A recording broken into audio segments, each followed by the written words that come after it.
Bonjour, c'est Ursule encore. On est le 9 septembre 2020. Alors je viens sonner la trompette une seconde fois aujourd'hui et je viens proclamer le retour de notre Seigneur Jésus-Christ. Amen. On est dans les temps où les choses sont en train de se placer afin que ceux-là qui doivent au fait vivre dans le millénium puissent le faire et que les autres qui ne veulent pas obéir au Seigneur Jésus-Christ puissent aussi être séparés du groupe. Amen. Alors, on ne peut pas continuer de se leurrer, de se tromper, pensant que on est tous les enfants de Dieu et qu'on marche tous pour la Sion céleste. Amen. Ce n'est pas vrai. Alors, s'il est vrai que nous nous réclamons tous les enfants de Dieu, il est aussi vrai que Dieu dit que les enfants obéissent au Père. Amen. Alors, si Dieu est notre Père, alors la preuve en est que on devrait être en train d'obéir à ses commandements. Amen. Parce qu'il dit, mes brebis entendent ma voix. Amen. Et puis, elles ne suivront point un étranger. Et il a dit aussi que celui qui a mes commandements et qui les garde, c'est celui-là qui sera qualifié de personne qui aime Dieu. Amen. Alors, si toi, tu penses que tu aimes Dieu, si tu penses que tu fais partie des enfants du Père, il est donc très important que tu arrêtes ta vie de rébellion et que tu sortes de l'illusion dans laquelle tu te trouves, à savoir que tous les enfants du Père, au fait, en tout cas, vivent comme ils veulent, ils l'entendent, et que tu te mettes enfin à marcher selon la vérité proclamée par Christ, à savoir obéir à ses commandements. Amen. Alors aujourd'hui, je viens apporter une seconde vidéo sur victime d'illusion. Vérifie le chemin de tes pensées. Amen. Alors, il y a beaucoup d'enfants de Dieu qui marchent dans l'illusion. Amen. Et même, au fait, souvent, on est dans l'illusion et puis on ne le sait pas. Et quand une autre personne nous dit qu'on est dans l'illusion, on a tendance à s'énerver. Amen. Alors qu'au fait, l'autre nous dit la vérité et nous, on n'arrive pas à connecter qu'on est dans l'illusion. Amen. Alors, laisse-moi te dire que si tu te réclames de Christ et que tu marches selon le système de Babylone, selon l'église de Laodicée dans laquelle nous avons tous été élevés, éduqués, alors tu es dans l'illusion. Parce qu'à cette heure-là, où Jésus-Christ est en train de venir, tu ne devrais plus marcher selon les principes de Laodicée. Tu devrais enfin comprendre et saisir que il est temps plus que jamais que tu te sépares de tout ce qui est doctrine humaine et que tu te tournes uniquement vers la doctrine de Christ. Alors si tu ne le fais pas et que tu es en train de raisonner en te disant qu'après tout Dieu est amour, Dieu est bonté, que tu ne fais rien de mal, tu es dans l'illusion et tu as besoin de sortir de là au plus vite. Parce que une fois que tu te rends compte que tu es dans le faux, alors la vérité veut que tu sortes de ce faux-là et que tu te mettes à suivre Dieu. Amen. Si tu te rends compte que tu es en train de conduire en direction d'un lieu quelconque et que tu t'es égaré, tu ne continues pas, n'est-ce pas? Tu fais demi-tour, tu reprends ta carte ou bien tu reprends ton GPS et tu regardes et tu te dis mais c'est par où que je suis. Et tu te réorientes sur la bonne direction jusqu'à ce que tu arrives à destination. C'est pareil pour notre marche avec le Seigneur. Comment donc expliquer que le Seigneur te mentionne que tu n'es pas sur la bonne voie, mais tu continues quand même à y aller en te disant que tous les chemins vont t'amener au ciel? Ce n'est pas vrai. Alors, le ciel, il a un propriétaire, et ce propriétaire, évidemment, c'est Dieu le Père, une lumière inaccessible, et puis la Bible dit qu'il n'y a même pas d'ombre de variation en ce Dieu-là. Alors, il est donc important que tu comprennes, que tu réalises que, vivant sur cette terre souillée, tu as besoin de te hisser au niveau de sa sainteté. Alors, si tu perdures sur ton chemin, ou tu es déjà égaré, et que tu te convaincs qu'au fait, quand même, Dieu va t'accepter, alors tu es dans l'illusion. Et tu es exactement en train de faire ce que ton église mère, Laodicée, t'aurait appris. Parce que Laodicée, c'est l'église qui n'a besoin de rien. Elle s'est enrichie. Et elle se regarde, elle dit qu'elle n'a besoin de rien. Elle dit qu'elle est riche, elle est vêtue, elle a l'or, elle a ceci, elle a cela. Et Jésus lui dit, tu es dans l'illusion. Parce que tu crois que tu n'as besoin de rien, tu penses que tu es riche. Et pourtant tu es pauvre. Tu te sens heureuse et pourtant tu es malheureuse et misérable. Et puis tu penses que tu es vêtue alors que tu es nue. Et ce que tu appelles or, il dit, c'est du n'importe quoi. Viens, je te donnerai du vrai or. Je te vêtirai et je mettrai du collier à tes yeux parce que toi tu penses que tu vois. Parce que ce que tu vois, tu appelles cela richesse et tu conclus que tu n'as besoin de rien à partir de ce moment que tu as le matériel. Tu te dis que tu n'as besoin de rien. Et Jésus te dit, tu as besoin de lui plus que jamais. Parce que de cette église, tu es la pire. Et nous avons été élevés, éduqués dans Laodicée. Pas parce qu'on l'aurait voulu, mais on est né dans l'époque où Laodicée bat son plein. Est-ce que ça a commencé à être comme ça depuis le 16e siècle? Je ne sais pas. Mais tant et aussi longtemps que tu vis de Laodicée, c'est-à-dire que tout ce que tu fais, c'est les principes de Laodicée, alors laisse-moi te dire que tu vis dans le leurre. Tu es dans l'illusion et tu as besoin de sortir de là. Alors ta vie est comme la vie de cette souris-là, qui est dans sa roue qui tourne, et la souris ne va nulle part au fait. Elle a l'impression qu'elle va quelque part.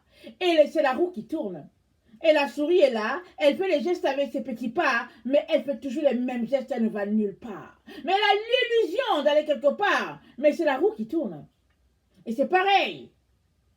Si tu penses que étant dans Laodicée, tu vas quelque part, alors tu ne vas rien. Tu ne vas nulle part, pardon. Tu es dans l'illusion que tu vas quelque part. Parce que Laodicée, l'église de Laodicée, c'est l'église qui marche selon le principe de Babylone. Et vas-y lire Apocalypse 17 et puis 18, le sort de cette église-là. Parce que Dieu dit à Babylone, il dit à Babylone, je vais te détruire, tu vas brûler. Et puis ton or, et puis tes richesses, tout cela va passer au feu. Et il dit à ses enfants, sortez du milieu d'elle, mon peuple. Ne participez pas au péché de Babylone.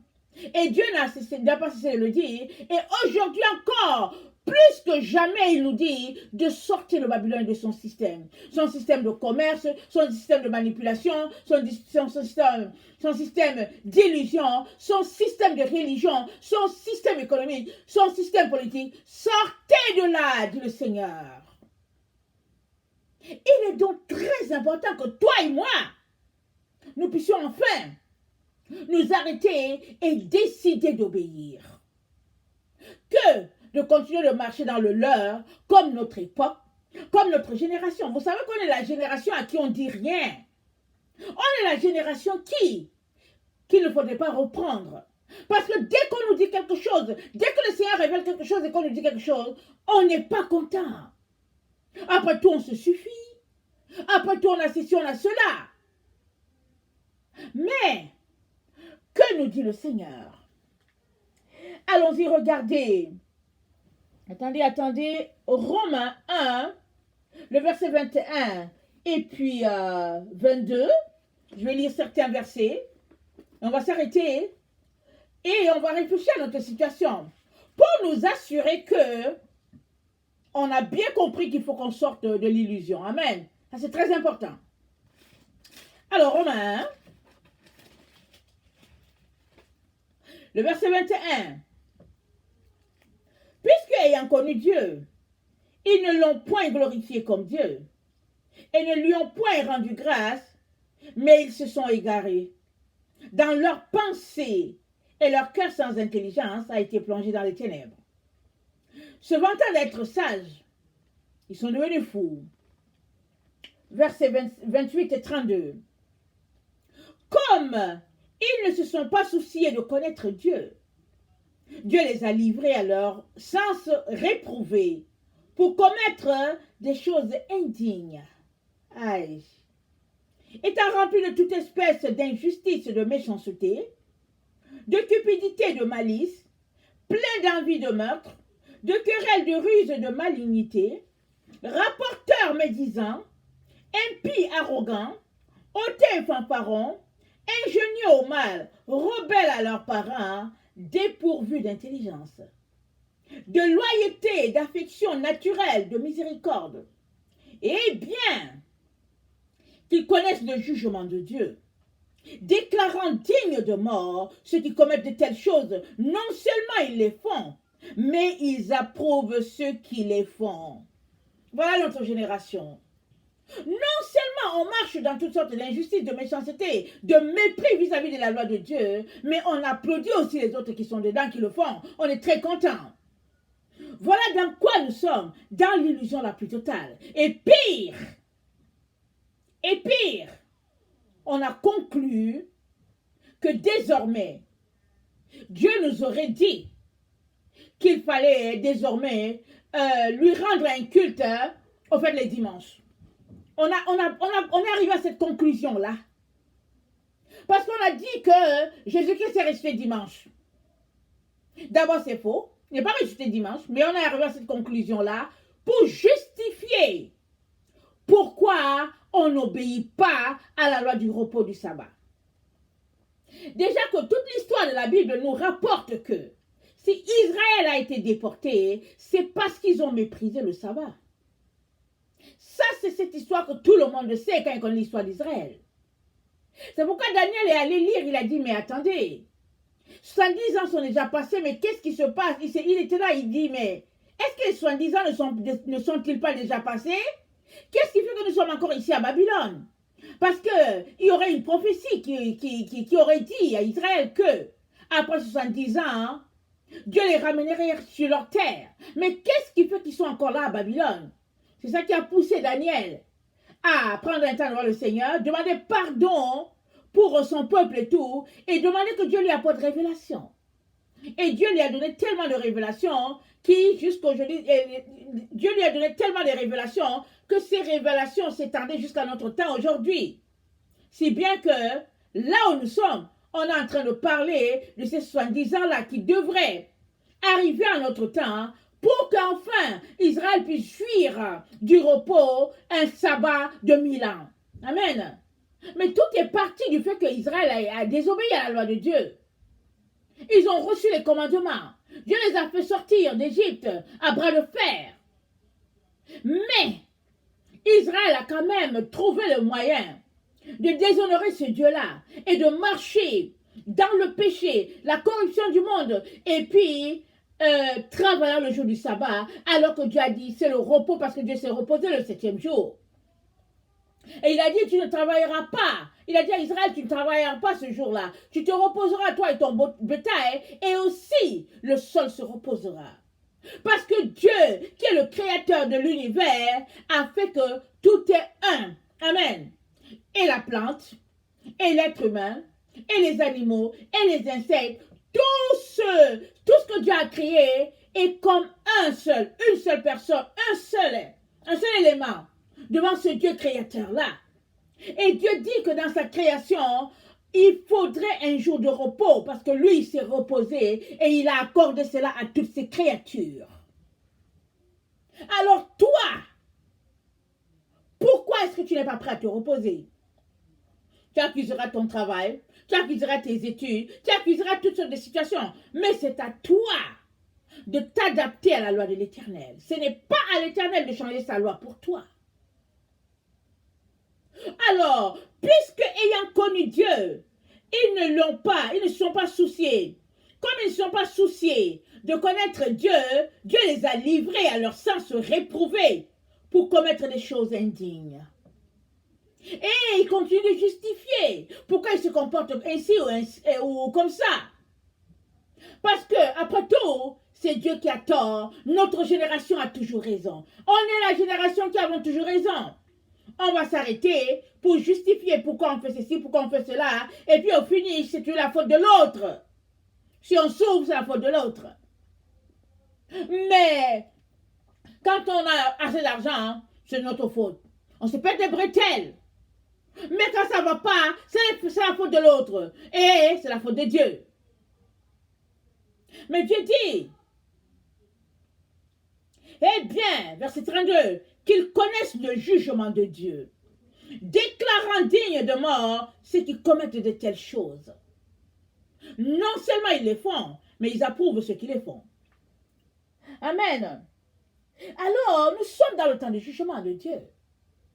Ainsi soit-il, parce qu'il y a un Dieu, il y a un créateur, il y a eu un début, il y a aussi une fin, c'est ça que Dieu a dit. On ne peut donc pas prier pour que la fin n'arrive pas. Par contre, on peut prier pour que Dieu nous donne la grâce d'être prêts à temps. Que Dieu nous donne la grâce de considérer le temps dans lequel nous sommes et de nous atteler à obéir à sa parole. Amen. Alors, Ésaïe 28, le verset 14 à 22 nous dit ceci. Ésaïe 28.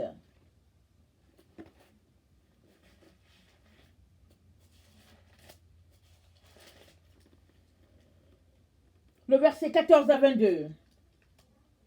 Écoutez donc la parole de l'Éternel, mon cœur, vous qui dominez sur ce peuple de Jérusalem. Vous dites, nous avons fait une alliance avec la mort. Nous avons fait un pacte avec le séjour des morts. Quand le fléau débordé passera, il ne nous atteindra pas. Car nous avons la fausseté pour refuge et le mensonge pour abri. C'est pourquoi ainsi parle le Seigneur l'Éternel. Voici, j'ai mis pour fondement en Sion une pierre éprouvée, une pierre angulaire de prix, solidement posée. Celui qui la prendra pour appui n'aura point à fuir. Je ferai de la droiture une règle et de la justice un niveau. Et la grêle emportera le refuge de la fausseté. Et les eaux inonderont l'abri du mensonge. Votre alliance avec la mort sera détruite. Votre pacte avec le séjour des morts ne subsistera pas. Quand le fléau débordé passera, vous serez par lui foulé aux pieds. Chaque fois qu'il passera, il vous saisira. Car il passera tous les matins, le jour et la nuit.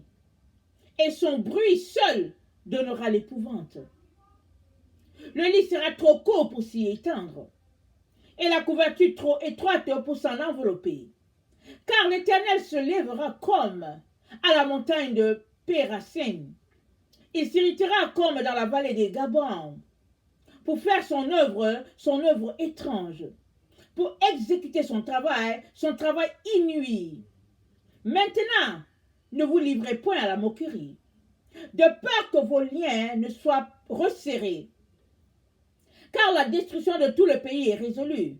Je l'ai appris du Seigneur, de l'Éternel des armées. Cette terre sera détruite. Elle sera détruite. Alors si Dieu n'a pas manqué d'apporter le jugement sur Israël, il ne manquera pas d'apporter ce jugement sur toute la terre. Parce que la Bible nous dit, le ciel et la terre passera. Ils seront roulés comme une couverture. Mais jamais la parole de Dieu ne passera. Et ce ciel et cette terre doivent passer pour que les nouveaux cieux et la nouvelle terre puissent exister. Alors si tu comprends cela, tu te hâtes de mettre ta vie en règle. Tu ne perds pas le temps à tourner en rond dans de la religiosité. Tu ne te convaincs pas que tu es dans la vérité, alors que Dieu te dit que ce que tu fais là, c'est une abomination pour lui. Il te dit que ta religion, il n'aime pas ça. Il te dit de marcher selon sa doctrine. Et toi, tu entretiens une relation sociale et tu appelles ça église. Tu causes avec les gens, tu te dis que bon, c'est la communion fraternelle. Mais qu'est-ce que tu es en train de dire quand tu parles à l'autre? Est-ce que vous êtes en train de vous édifier? Qu'est-ce que vous êtes en train de faire? Ou bien est-ce que c'est votre définition de la fraternité qui prévaut ou celle de Dieu? Parce que les enfants de Dieu, quand ils se retrouvent, c'est pour étudier les oracles de l'Éternel, pour marcher dans ses voies. C'est pourquoi ils se retrouvent. Ils ne se retrouvent pas pour, en tout cas, perdre le temps. Ils se retrouvent pour étudier la parole de Dieu et pour voir comment ils peuvent grandir. De manière à faire ce que le Père dit. Qu'est-ce que l'illusion? J'ai oublié de le dire dès le départ. L'illusion, nous dit Wikipédia, c'est une interprétation fausse de ce que l'on perçoit. C'est une apparence dépourvue de réalité. C'est une croyance. C'est une superstition. C'est une idéologie. C'est une ignorance. Alors, quand tu es dans l'illusion, tu penses que ce que tu fais, c'est la vérité, alors que tu es dans le faux. Quand tu es dans l'illusion, tu te convaincs que tu es dans le vrai, alors que si tu regardais ce que la parole de Dieu dit, tu réaliserais que tu es dans le faux. Mais celui qui est dans l'illusion est convaincu d'être dans la vérité et il refuse de sortir de là. Il se convainc que tout ce qu'il fait est vrai. À partir de ce moment-là, tu ne peux pas aider une telle personne. Elle est dans l'illusion, elle demeure dans son illusion. Et elle se prépare, elle se barricade dans son monde et elle refuse d'être éclairée. Amen. Et le Seigneur te dit que dans l'illusion, tu finiras au fait te séparer à tout jamais de lui, parce que ceux-là qui sont dans l'illusion, qui la pratiquent et qui y demeurent, ils finissent par récolter, attendez, il faut que je trouve le mot, ils finissent par récolter une puissance d'égarement. Parce que la puissance d'égarement, ce n'est pas pour ceux-là qui sont dans la vérité, ou bien ce n'est pas pour ceux-là qui aiment la vérité. La puissance d'égarement, c'est pour ceux-là qui n'aiment pas la vérité, qui sont dans le faux et qui entretiennent cela, qui entretiennent cette zone d'ombre-là, qui sont dans l'hypocrisie. Et au lieu de sortir de là, ils demeurent dedans sciemment. Et Dieu donc leur envoie une puissance. Et cette puissance-là fait qu'ils n'arrivent pas à sortir de là. Regardez, quand on est dans un courant, quand on est dans l'eau et que le courant vient vers soi, quand on est dans la mer, on n'arrive pas, on se débat. On est emporté de courant en courant et puis finalement, on se noie. Non pas qu'on ne sache pas nager, mais on finit par se noyer parce que le courant était trop fort. Alors c'est ça que Dieu est en train de dire. Et dit la récompense de ceux-là qui aiment le mensonge, ceux-là qui aiment une vie d'illusion, c'est que au finish, une puissance d'égarement les visite.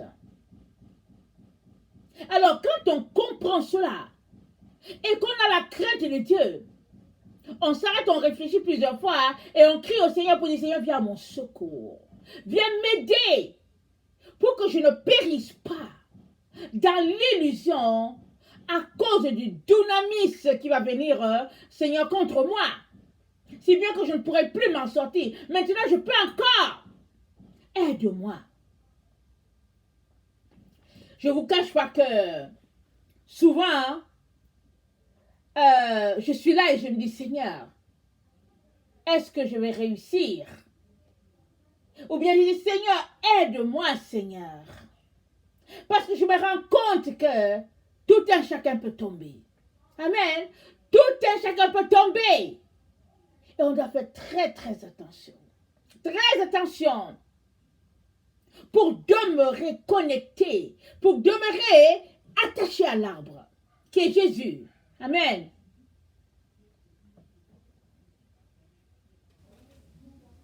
Un Corinthiens 13, le verset 19 à 23.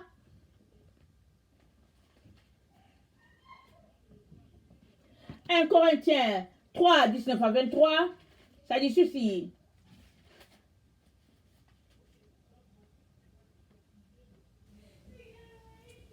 Car la sagesse de ce monde, c'est une folie devant Dieu. Aussi est-il écrit, il prend les sages dans leur ruse. Et encore, le Seigneur connaît les pensées des sages.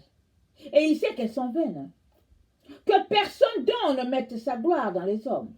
Car tout est à vous. Soit Paul, soit Apollos, soit Céphas. Soit le monde, soit la vie, soit la mort. Soit les choses présentes, soit les choses à venir. Tout est à vous. Et vous êtes à Christ et Christ est à Dieu. Que nul ne s'abuse lui-même. C'est ça, j'aurais dû commencer par le verset 17. Que nul ne s'abuse lui-même. C'est-à-dire que nul ne soit dans l'illusion. Parce qu'il dit, le verset 18, il dit que nul ne s'abuse lui-même. Si quelqu'un parmi vous pense être sage selon ce siècle, qu'il devienne fou avant de devenir sage. C'est-à-dire que toi et moi, pour être appelés sages par Dieu, nous serons appelés fous par les gens de ce monde. Par nos camarades de ce monde, ils vont nous traiter de fous et de folles. Alors si c'est comme ça qu'ils te traitent, sache que Dieu t'appelle sage. Mais si les gens disent que waouh, tu es sage, c'est parce que Dieu te prend pour un insensé. Tu ne peux pas être de deux bords. C'est pas possible. Quand tu décides de marcher selon Dieu, de faire sa volonté, tout le monde va te prendre pour un fou et une folle. Ils vont s'arrêter, ils vont parler de toi, ils vont dire que tu as perdu la tête. Sois content si ça qu'on dit de toi. Sois heureux, applaudis, dis merci Seigneur. Je le dis souvent à mes enfants, je dis soyez contents. Si c'est ça qu'on dit de vous, soyez contents, soyez contents.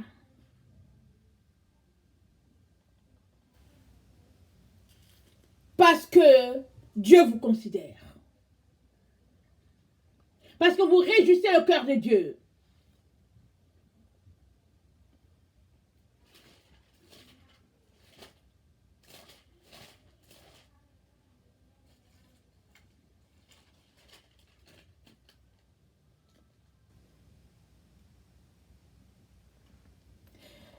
De Corinthiens 11, le verset 13. Ces hommes-là sont de faux apôtres, des ouvriers trompeurs, déguisés en apôtres de Christ. Et cela n'est pas étonnant, puisque Satan lui-même se déguise en ange de lumière. Que personne ne s'abuse. Et Satan se déguise en ange de lumière. La séduction est partout. La séduction nous environne. Si bien qu'on peut demeurer longtemps dans l'illusion, pensant qu'on est dans la vérité. On peut demeurer en train de tourner autour de la même montagne. On peut demeurer en train de faire ce que la souris fait dans son petit, dans sa boîte, en train de tourner sur place, et puis s'imaginant qu'elle est en train d'aller quelque part. Mais sortir de l'illusion demande une volonté de ta part. Demande de renier ta vie. Demande de tourner dos à ta clique d'amis, à tes amis, à ton cercle. Sortir de l'illusion, ça demande cela. C'est quand tu vas sortir de l'illusion, qu'à distance tu regardes là-bas, tu dis, wow, Jésus, je viens de très loin. Comment j'ai fait pour sortir de là? Mais tant et aussi longtemps que tu es dans l'illusion, tu penses que tu es arrivé. Mais c'est quand tu sortiras de là que tu réaliseras que ouais, Seigneur, j'étais dans une roue. Es-tu dans l'illusion? En tout cas, si tu fais ton culte les dimanches et que tu crois que tu attends le Seigneur et que le sabbat, c'est pas grave, tu peux le faire dimanche, lundi, vendredi et tout ça, tu es dans l'illusion, oui. Tu l'es. Si tu es né dans l'Odyssée, tu as grandi dans l'Odyssée, tu n'as pas changé, tu es là, tu es exactement comme la souris qui est dans la roue là, tu es dans l'illusion. Il n'y a personne qui attend le retour du Seigneur, qui continue d'aller adorer le Seigneur dimanche. Il n'y en a pas. Les yeux se sont ouverts. Ils ont compris qu'il faut retourner au vrai sabbat. Le sabbat, ce n'est pas dimanche. Depuis quand Dieu a changé la loi? Montre-moi l'endroit et le jour qu'il a changé. Tu es dans l'illusion et tu ne veux pas changer. Tu ne veux pas te repentir. Est-ce que c'est Dieu qui doit se repentir pour toi? C'est à toi. de t'arrêter, de dire, Seigneur, j'ai été induit en erreur parce que je suis né, j'ai grandi là, je ne savais pas, pardonne-moi et donne-moi de reprendre le chemin de façon normale. Donne-moi de retourner à la lumière, à la vérité, Seigneur. Et puis pardonne-leur et éclaire les yeux de tous ceux avec qui j'ai grandi ou bien tous ceux qui m'ont enseigné la parole de Dieu. Tu ne t'arrêtes pas pour dire, ok, d'accord, ok, bon, maintenant on fait quoi? Mais c'est pas grave, Dieu est amour, Dieu est bonté, et puis nanana. C'est ça que beaucoup d'enfants font, beaucoup d'enfants de Dieu font, surtout les intellectuels. Ils n'aiment pas se déranger. Ils aiment tout simplement continuer à faire les mêmes choses parce que ce qui les intéresse, c'est combien ils vont gagner l'argent, combien leur diplôme va leur rapporter, et puis quelle voiture ils vont conduire, et puis quelle maison ils auront.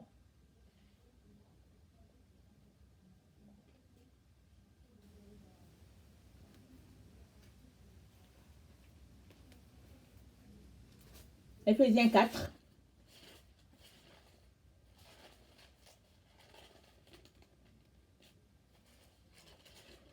« 17 à 30.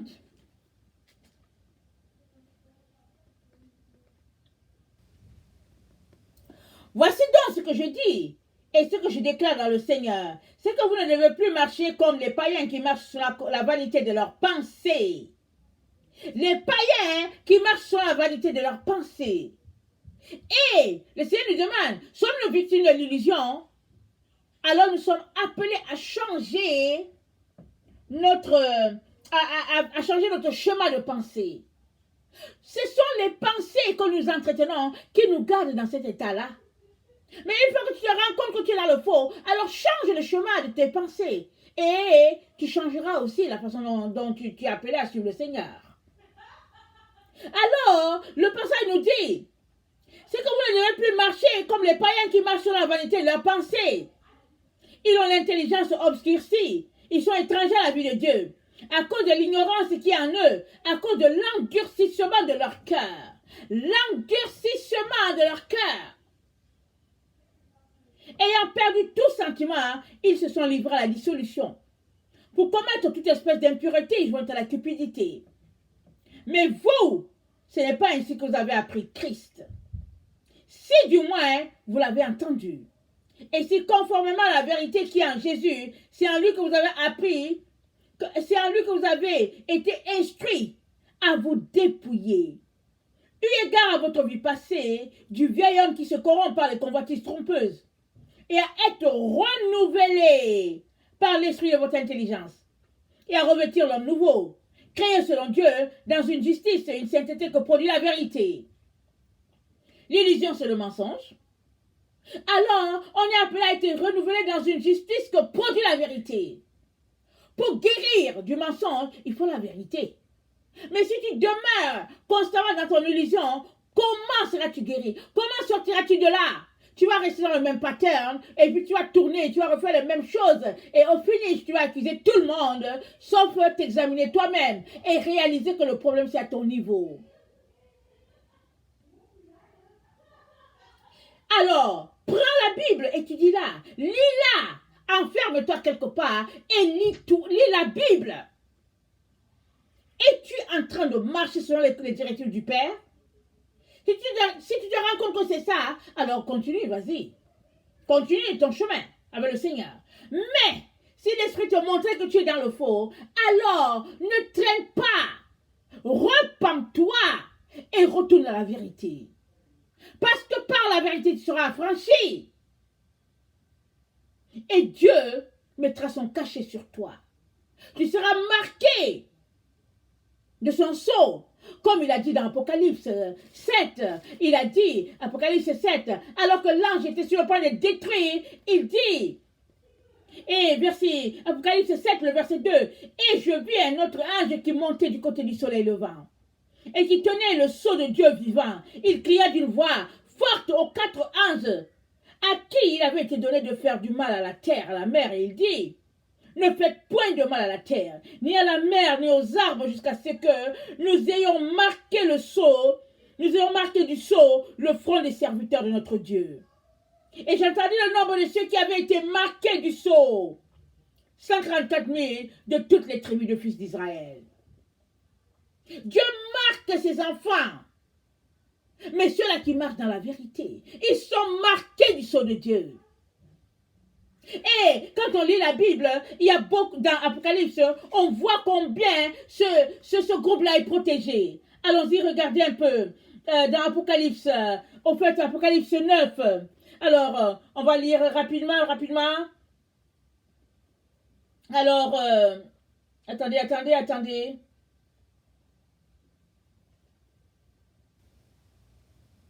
Attendez, il faut que je regarde parce que je n'ai pas regardé je n'ai pas fouillé mon test.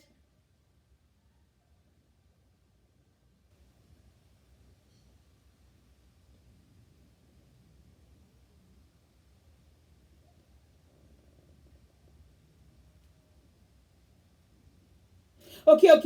Apocalypse 9. Alors, je vais lire à partir du verset 18.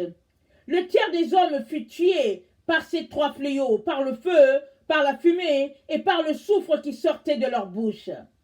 Car le pouvoir des chevaux était dans leur bouche et dans leur queue. Leur queue était semblable à des serpents ayant des têtes, et c'est avec elles qu'ils faisaient du mal. Les autres hommes qui ne furent pas tués par ces fléaux ne se repentirent pas des œuvres de leurs mains, de manière à ne point adorer les démons et les idoles d'or, d'argent, d'airain, de pierre, de bois, qui ne peuvent ni voir, ni entendre, ni marcher. Et ils ne se repentirent pas de leurs meurtres, ni de leurs enchantements, ni de leurs impudicités, ni de leurs vols. Amen. Attendez. Je n'ai pas trouvé le passage, mais c'est le passage qui dit que ceux-là qui appartiennent au Seigneur, ces bêtes-là ne les piquaient pas. Parce qu'ils avaient le sceau de Dieu. Alors, ça ne les touchait pas. Attendez, voilà, je viens de le voir. Le verset 5. Il leur fut donné, non de les tuer, mais de les tourmenter pendant 5 mois. Et ils tournent. Et de les tourmenter pendant 5 mois, et le tourment qu'elles causaient était comme le tourment que cause le scorpion quand il pique un homme. En ces jours-là, les hommes chercheront la mort, et ils ne le trouveront pas. Ils désireront mourir, et la mort fuira loin d'eux. Ces sauterelles, ça devrait ressembler.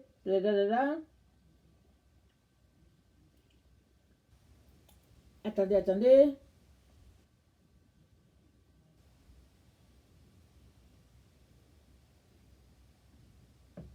Bon, je n'ai pas trouvé le passage, mais c'est le passage qui disait que quand ce fléau a été envoyé, ceux-là qui étaient marqués du sceau de Dieu étaient à l'abri. Amen. Je vais certainement apporter notre vidéo là-dessus. Alors, quand on est marqué du sceau de Dieu, on a son empreinte sur nous. Nous sommes gardés. C'est pourquoi Dieu ne fait que nous marteler de retourner à la vérité. Parce que ce n'est que comme ça qu'on sera protégé. Il ne veut pas que nous puissions périr. C'est pas ça qu'il veut pour nous. Mais toi, qu'est-ce que tu veux? Tu as besoin de mettre ta vie en sécurité. Tu as besoin d'honorer ce Dieu-là en tant que Dieu, en tant que Seigneur, en tant que Père. Parce que tu ne peux pas marcher dans le faux, marcher dans l'illusion et espérer quand même te retrouver dans la présence de Dieu. Amen, ce n'est pas possible. Parce que il est saint, il est pur, et la Bible nous dit une lumière inaccessible dans sa présence, une lumière telle que vraiment, en tout cas une grande lumière. On ne peut pas de notre état d'humain là regarder dans cette lumière là, sauf quand on va se retrouver dans sa présence. Il est donc important qu'on comprenne que nous avons quelque chose à faire. Et ce que nous avons à faire, c'est de sortir de l'illusion. De s'imaginer quelque chose, de penser qu'on a la vérité. Et il faut qu'on sorte de notre pattern. Amen. Notre schéma de pensée a besoin d'être revisé. Amen. A besoin d'être revu par nous. Nous avons besoin de sortir de là. Souvent, on est trop proche du mur et on ne voit pas la saleté qui est. Souvent, on a besoin de s'éloigner. Et quand on est loin, on regarde, on se dit, waouh, comment ça veut dire que je ne voyais pas ça? Et quand tu commences à dire, waouh, c'est parce qu'enfin tu viens d'être visité par la lumière du Seigneur. Parce que quand on est quelque part dans un système, on a l'impression qu'on est dans la vérité et puis qu'on a la chose, alors que dans le fond, c'est parce qu'on est aliéné qu'on est dedans. Et le ciel nous intéresse à sortir de notre aliénation. Mais est-ce que nous voulons? Et je viens nous encourager vraiment à ne pas négliger le temps dans lequel nous sommes et à crier à Dieu de nous aider à sortir de l'illusion dans laquelle nous nous trouvons. Parce que l'illusion nous éloignera de Dieu. Et à la fin, on sera frappé d'égarement, d'aveuglement, parce qu'on n'aura pas marché sur la vérité. Que tu le saches ou que tu ne le saches pas, tu as besoin de sortir d'abord de là avant que Dieu se mette à te montrer les différentes choses qui sont mensonges et pour lesquelles tu crois. Ça nous dit, je pense que c'est dans Éphésiens qui nous dit, réveille-toi, relève-toi et Dieu t'éclairera. Très souvent, on veut qu'il nous éclaire tout de suite, mais c'est à nous de nous réveiller, de nous relever, afin qu'il puisse nous éclairer et nous montrer les choses cachées. Amen. Ces choses-là qu'il révèle juste à ceux-là qui sont vraiment ses proches et ses intimes.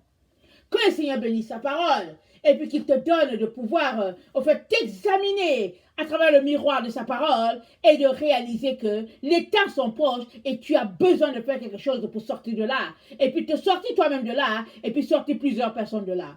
Amen. Maranatha, Jésus revient. Amen. Soyez bénis. Je vous aime beaucoup et Dieu davantage. Soyez bénis. Merci. Merci.